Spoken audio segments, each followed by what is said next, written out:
Welcome back to the 76 Capital Sports Leadership Show. My name is Wayne Kimmel, managing partner of 76 Capital, the sports tech venture capital company.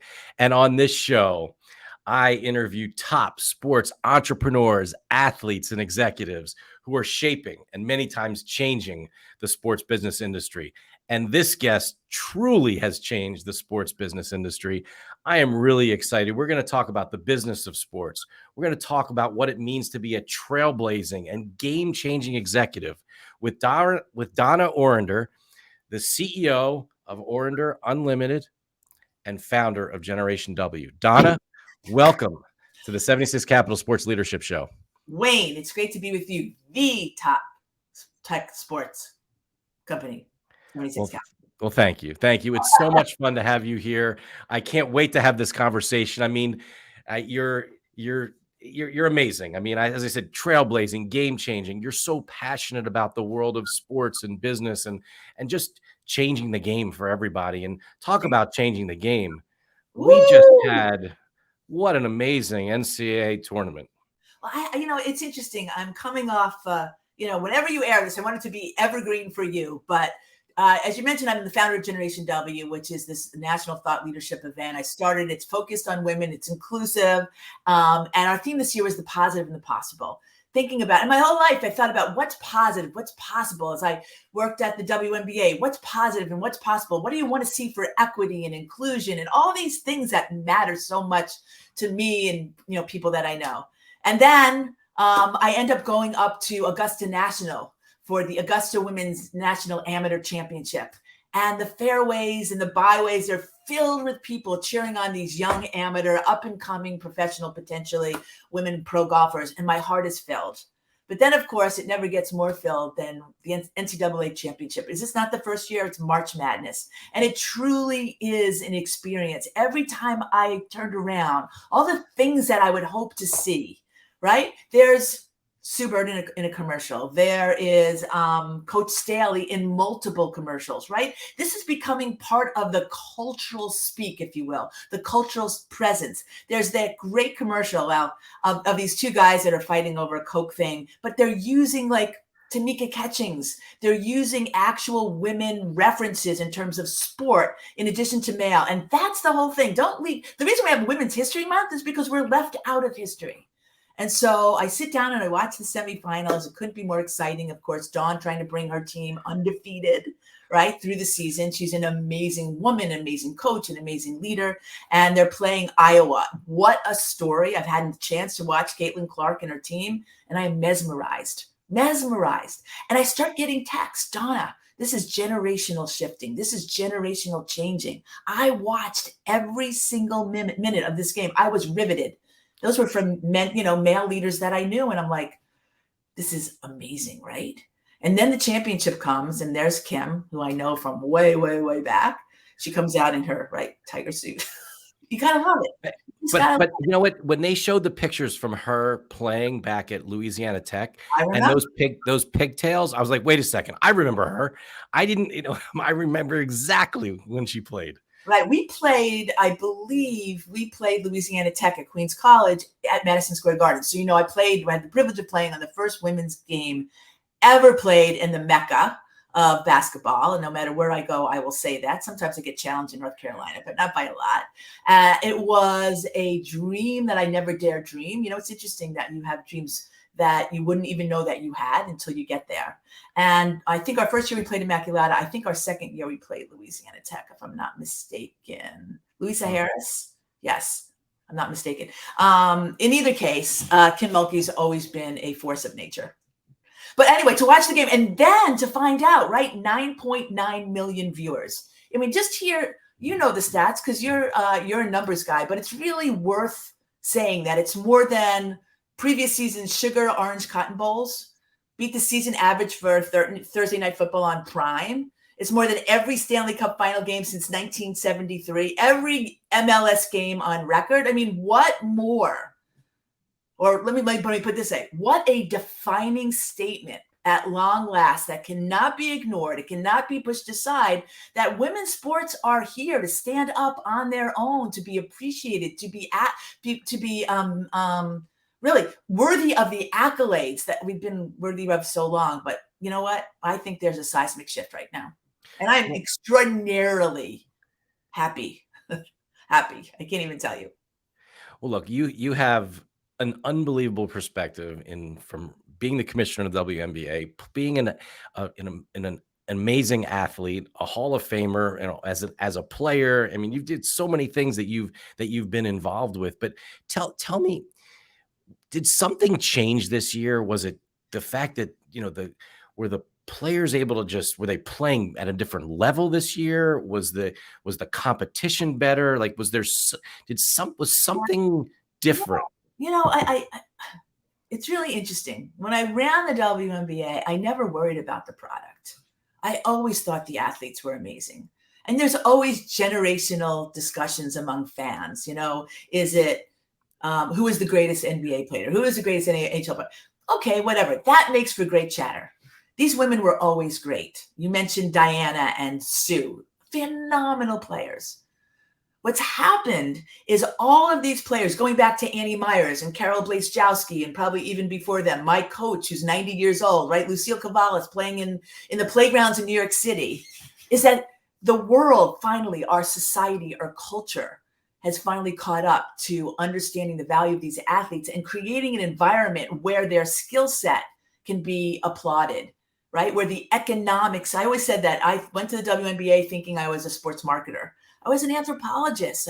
I was working on the cutting edge of commerce and culture, understanding how people felt. And you know what? How people feel about women and women's sports and women's place in sports, the economic value has dramatically shifted. And it has taken a very long time. Forever, ever, ever grateful. All of us should be, men and women, because this isn't just about women. When you lift up women, you lift up the world. All of us are lifted up. And Billie Jean King, honestly, God bless her. God bless her and everyone along the way has helped to make this happen. And it's not just women, right? It's clearly men, because life is a team sport. And if we're going to win, we're going to do this together. And this is really a winning time, I think. Well, I couldn't agree with you more. It's really exciting. And again, you've been in the middle of it all, right? As an athlete. And I'd love to hear your story. I mean, like, why don't we go back to the beginning, and Yeah. and share with all of us, your story and growing up, playing in college and how you then progressed to the PGA Tour, to WNBA, and how you got there, and now all the things that you've done since. Well, listen, like many young girls, I love sports. Maybe, but during my time, maybe it wasn't many. Maybe it was a few. But I love sports. I loved everything about them. But I also was attuned to the fact, and I recognize this in retrospect, not at the time, that the young, my male friends, all of them received a lot of attention, right? They had resources. They had access. And I think somehow I internalized that sports was a pathway to all of that. And so in addition to just loving to compete, right, to win, to understand the physical capabilities of my mind and my body, I understood that sports really created, it was kind of like, I think of Dorothy in the skipping down the yellow brick road. Like, and who knew that the riches for sports were what they are today? But then it was just about access, I think, and recognition and appreciation and college scholarships, which we didn't have, all those kinds of things. And so I played everything. And ultimately, I settled in basketball as the sport I wanted to pursue most. I just love it. To me, it's poetry, it's dance, it's mathematical, it's geometry. I love the teamwork of it. I love the way the ball spins and then tickles the net, all those things. Matter of fact, I still shoot today. I love it. And so there wasn't that many opportunities. I ended up playing in the Rutgers League. Nancy Lieberman was coming up at the time. I would drive my father's car to Harlem. I didn't tell him often that that's what I was doing, but it didn't matter. Wherever there was a game, I would go. And eventually, even though I had a scholarship to one of the top academic colleges, universities at the time, I wanted to play basketball. My parents thought I was crazy, and maybe they still do, but it's a good crazy. I always reminded Mom, Dad, it didn't turn out bad at all. It turned out pretty well. And I ended up playing for one of the greatest collegiate coaches, basketball minds, and Lucille Cavallis at Queens College. top 10 team every single year. We ended up, making history at Madison Square Garden. The team before, I was actually 15 years old sitting in the stands watching them play for a national championship versus Immaculata. And I think there's a movie that's been made about that as well.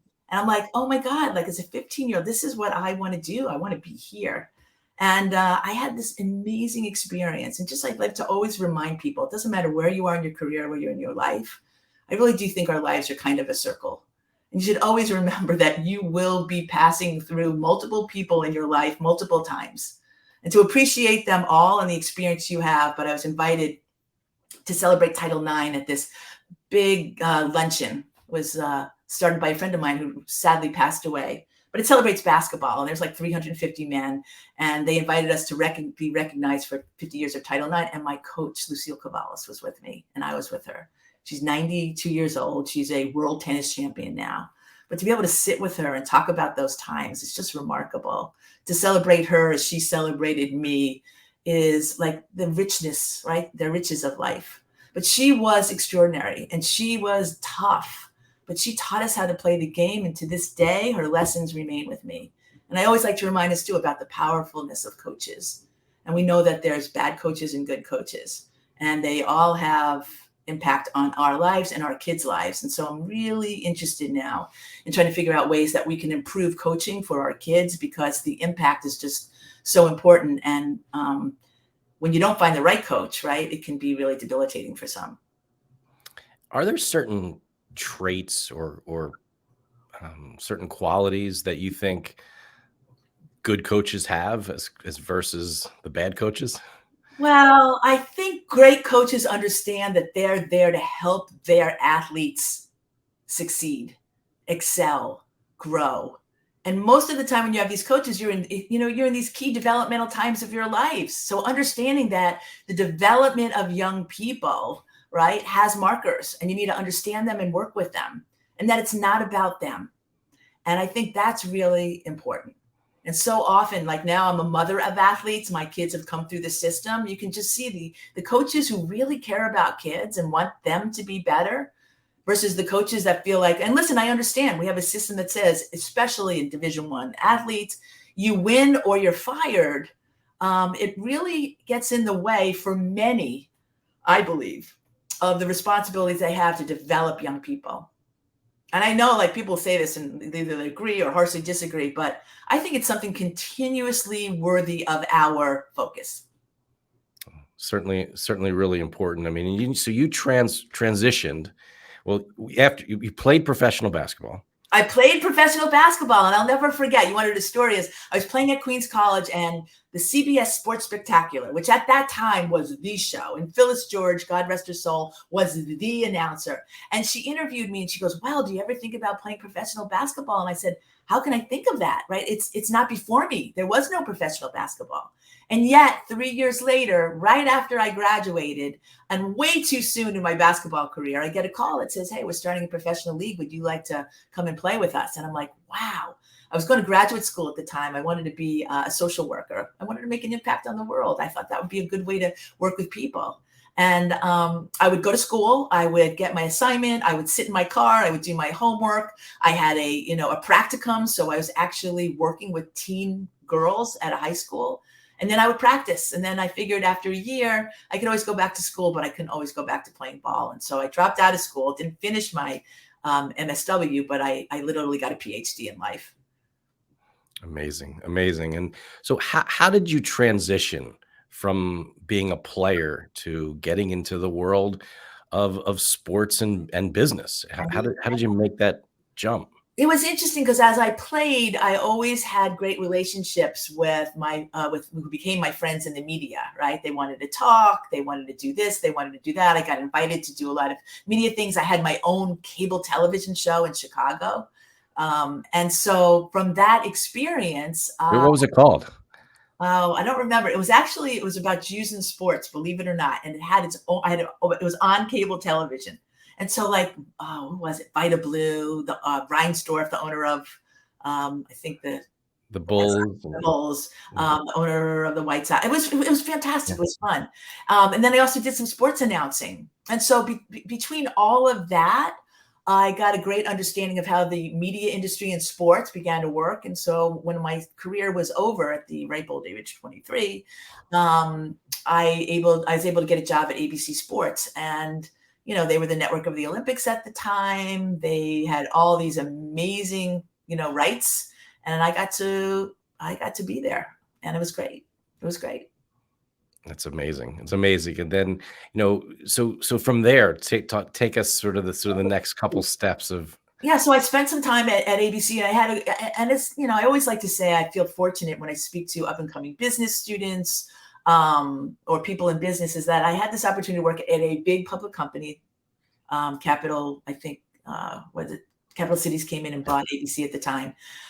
So you have this big, behemoth of a company. And then I got drafted, if you will, by the Dolans, who at that point were building rainbow programming. So in a sense, cable sports and the RSNs, which we all know what's going on now, they were developing, and they said, come work with us. And I did. And so that was like a challenger opportunity. At the time, ESPN was coming up. So I got a chance to be at a smaller challenger kind of company. And then ultimately, I started my own company after a little while.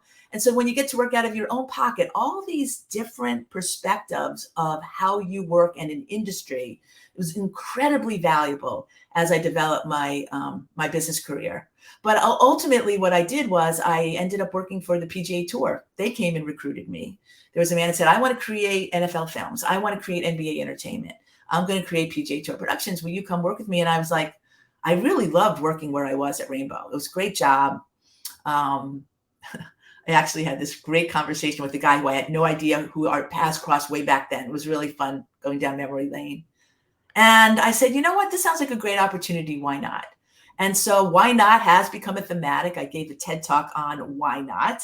And off I went. And we built PGA Tour Productions from scratch. And it was a fantastic thing. I spent 17 years at the PGA Tour. I had a little blip in the middle where I started my own company, and then they invited me to come back, and then they ended up buying my company. And, I created and helped, lead global development of programming and production and distribution and digital. And I loved it there. I thought, the PGA Tour, that's why I'm still living in Florida. I came here to be there. New York City girl living in Florida, and North Florida at the time was rather unusual. But, you come to embrace the rather unusual, and then it really works. That's incredible. It's an incredible story, and love how it's all progressed. And then how did you end up, and I believe the next step was the WNBA, correct? It was interesting. How did you get connected with the powers that be at the time there? Well, it's interesting. I always loved basketball, and they knew that. And when I had my own company, David Stern at the time had a pet project. It was called Coach to Coach. I mean, think of that, like, for any of you who love basketball or even production. And he said, listen, oh my gosh, I just put this together. He wanted to teach youth coaches how to coach better.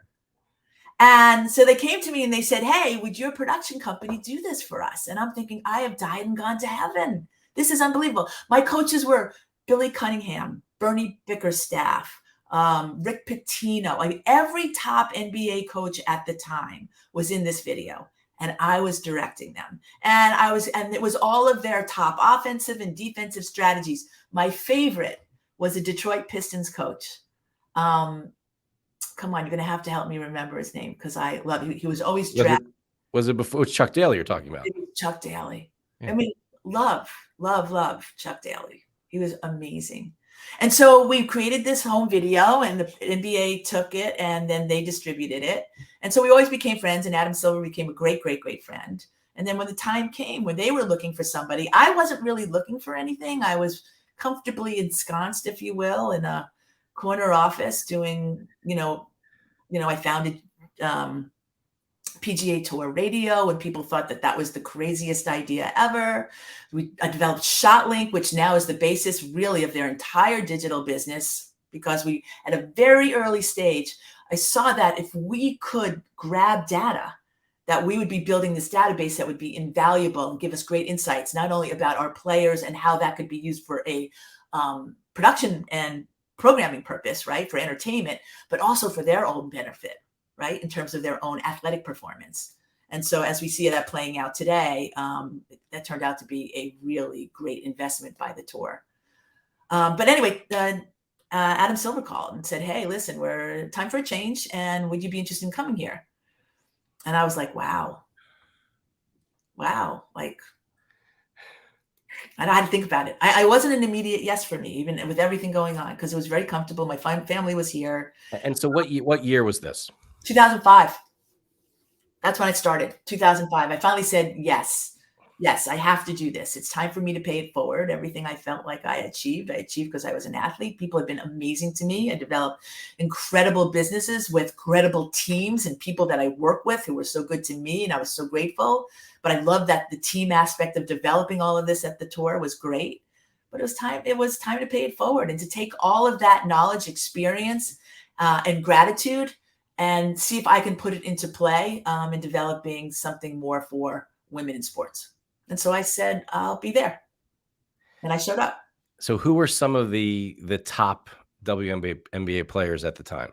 Well, it was Lisa Leslie, and it was Diana Taurasi, it was Sue Bird, Candace Parker came along. Ebony Hoffman was one of my favorites and still is to this day. We keep in touch. There was so much great. Oh, Lauren from Australia, she was like won multiple MVP awards. I'm still in touch with these women. They were phenomenal athletes, and they played at such a high level. As I said before, they set the bar high, and they loved the game, and they played because they loved it. But we all know it wasn't because of the money, although now we hope that will catch up. So what are some of your proudest moments being the commissioner of the WNBA and what you did over the 6 years when you were there? There's many. There's many, but I always have this moment. I can feel it somatically in my body. It was a championship game series, and it's be playing. It was the Indiana Fever, and I always loved. At that point, it was Conseco Fieldhouse. I know it's had a couple different names, but I always loved that. It's kind of a retro arena, and I went up to the top, and I was walking around, and it was filled up.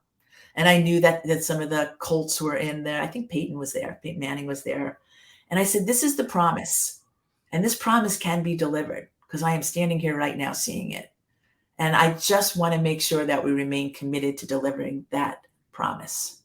I think every game that I was able to go to and have and meet fans, I loved being there, meeting the fans, seeing the families, seeing the people that loved the game was always fantastic. But we did a lot of really innovative things there too. I think the first sport, there was TriCaster. It was called TriCaster at the time, but we were the first sport that created an unwired syndicated network for our fans. Everybody, they call it OTT now. In a sense, we were the first OTT network, and it was by necessity because we couldn't get the kind of coverage that we felt we deserved, and we had fans whose needs were not being met. And so we went and we did that. And we also proved to be a proof creator for a lot of other sports because if we did it, right? And then we needed to make revenue. Clearly needed to make revenue as every team does. And I went and saw a great friend of mine up in Seattle. I would consider Todd a great friend and a mentor. And we sat down and we said, Todd, what are we going to do? And we talked about this idea of creating patches. And we all knew that patches for the 4 big sports in America was kind of antithetical. Like, now we don't do that. They do that in soccer in Europe.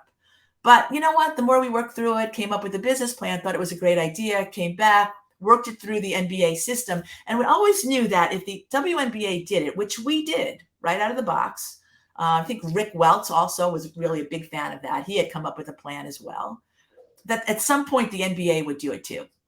And they did.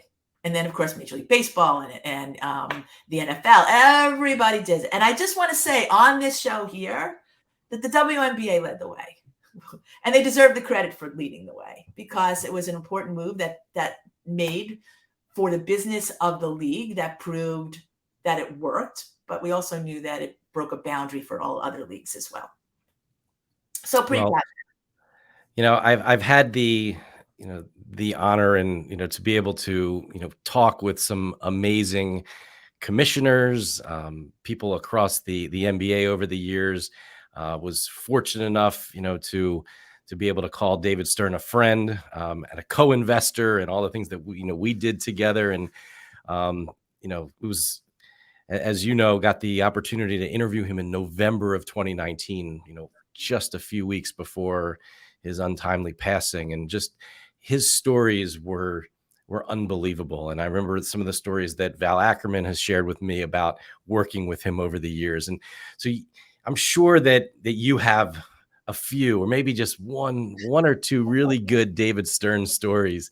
I think everyone sort of smiles and laughs, and luckily, as I say, I got to know him when he was more like a grandfather, not as like he was never my boss. So yeah, and he was a demanding boss, and I think that everybody would agree that he was demanding.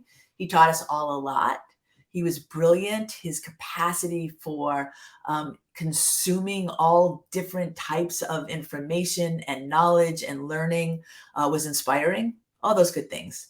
I'm not going to give you the story you might want, but I'll give you a story because it's very meaningful to me, in that David was really responsible for creating a organization within an organization called Sports for Youth inside the UJA.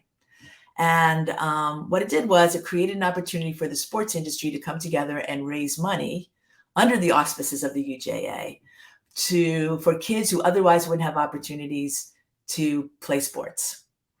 And I guess early on, they came to me and asked me if I would be honored. I think it was right after Russell Wolf was, and Russell Wolf from ESPN and I are fantastic friends.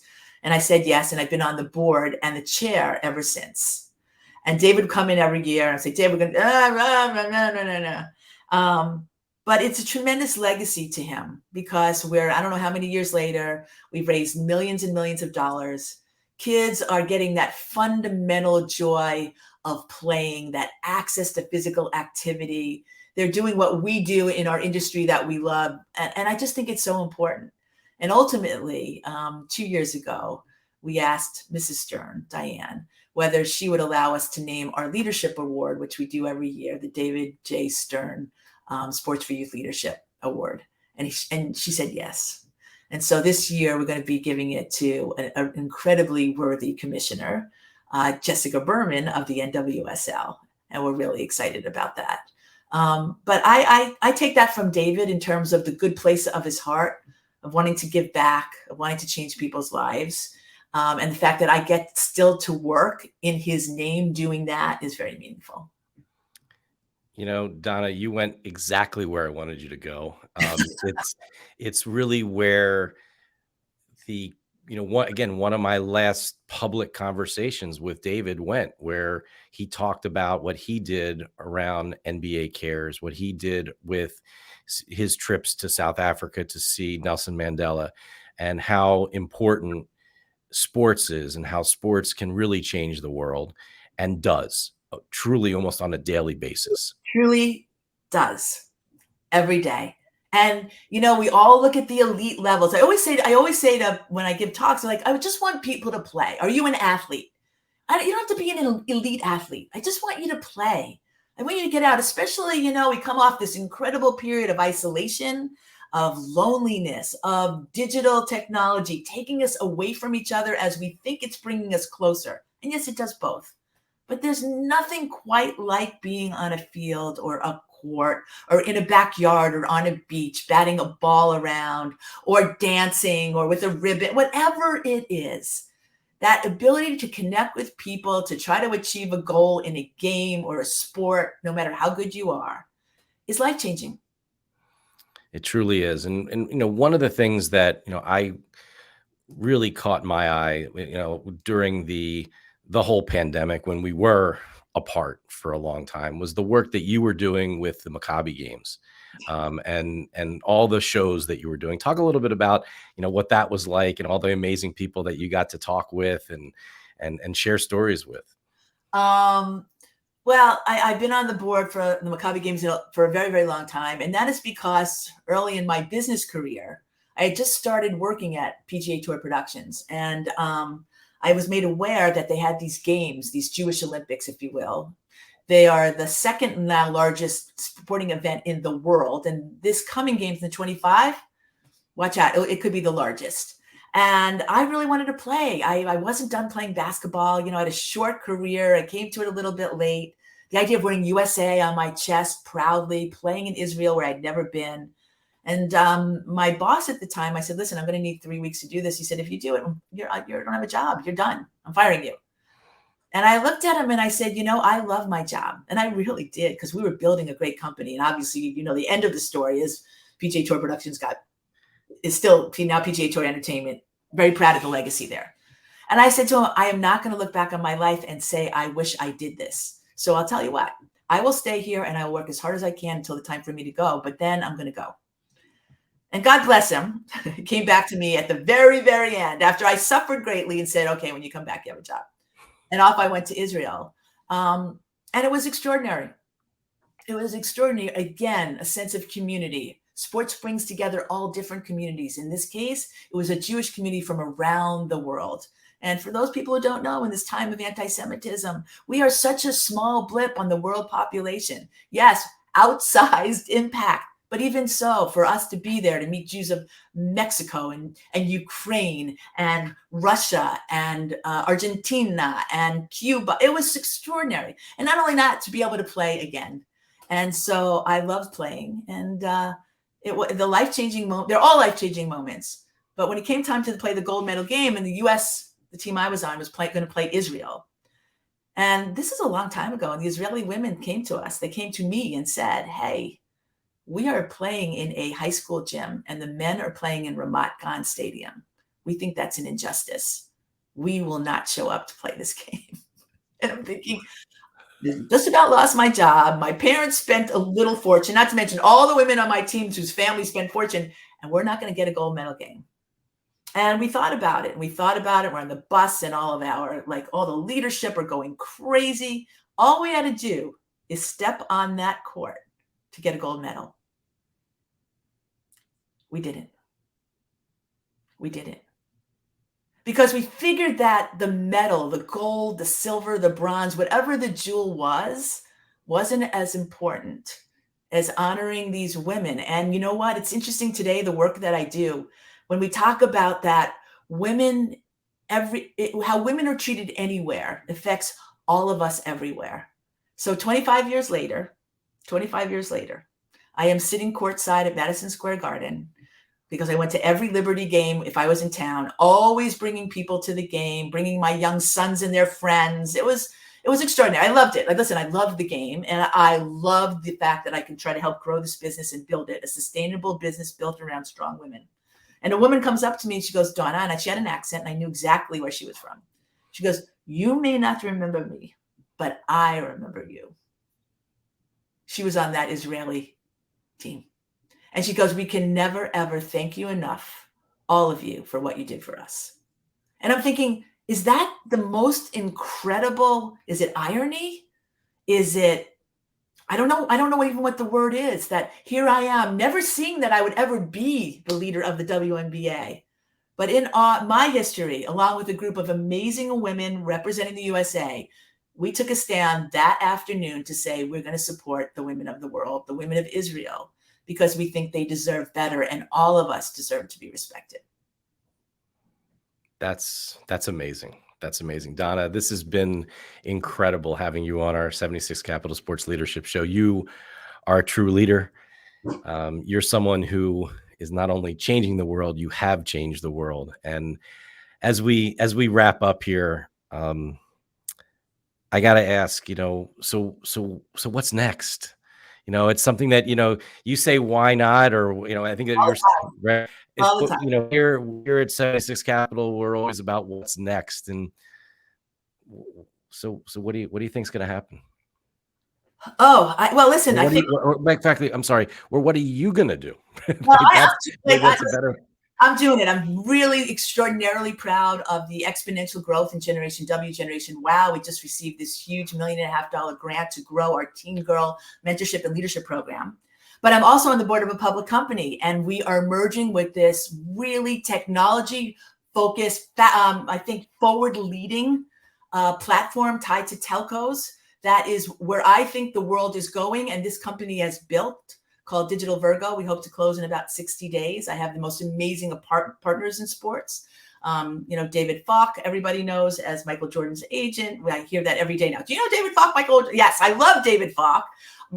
John Miller, great friend who was actually, I met him at the NBA. At one point he led AOL and has done many, many, many, many things and continues to do that. And of course, Harvey Schiller, everybody knows the Brigadier General Schiller, and Ken Shropshire. So we're Bill Duffy. It's an incredible team that will bring this business that has had 14 out of 15 years positive EBITDA, yet hasn't been in the US, North America, or Asia. And so we are really exciting about bringing potentially this one destination hub for content, entertainment, and services backed by the telcos in terms of billing ease.